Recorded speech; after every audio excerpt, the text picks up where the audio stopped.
ओम शिव ओम। मुक्ति दो प्रकार की होती है, सद्यो मुक्ति और क्रम मुक्ति। इसमें सद्यो मुक्ति श्रेष्ठ है तथा क्रम मुक्ति में क्लेश है।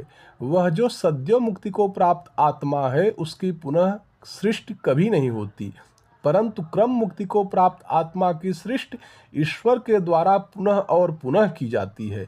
यह उस आत्मा की सृष्टि ही उसके शाश्वत मुक्ति में बाधा है, क्योंकि यदि यह आचार विचारहीन और अधर्म परायण होती है तो उस ही आत्मा के द्वारा उस ही की सृष्टि अभिशप्त हो जाती है। फिर कभी कालांतर में वह आत्मा श्रीहरि की करुणा से उस ही की सृष्टि में जन्म लाभ कर सद्यो मुक्ति को प्राप्त हो सर्वथा शांत हो जाती है। सायुज्य ही सद्यो मुक्ति है। यह उस आत्मा का कैवल्य नहीं बल्कि उसकी सत्ता का इसके इष्ट में लोप हो जाना है, कारण कि उसकी प्रकृति का उसमें लय नहीं हुआ।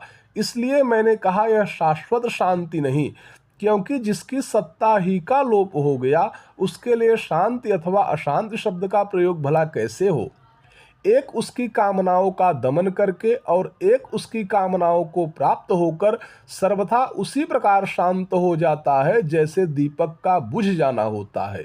सद्यो मुक्ति श्रेष्ठ इसलिए है कि उसकी प्रकृति कालांतर में शांत हो जाती है। इस प्रकार उसकी सृष्टि उस आत्मा के द्वारा अभिशप्त भी नहीं होती। यह मैंने द्वैत साधना का स्वरूप कहा, जिसमें उस किसी का इष्ट पंचदेव ही का कोई रूप होता है। निर्गुण और अद्वैत साधना में वह यह और फिर यह ही वह उसी प्रकार हो जाता है जैसे स्वाप्निक पुरुष और स्वप्न दृष्टा।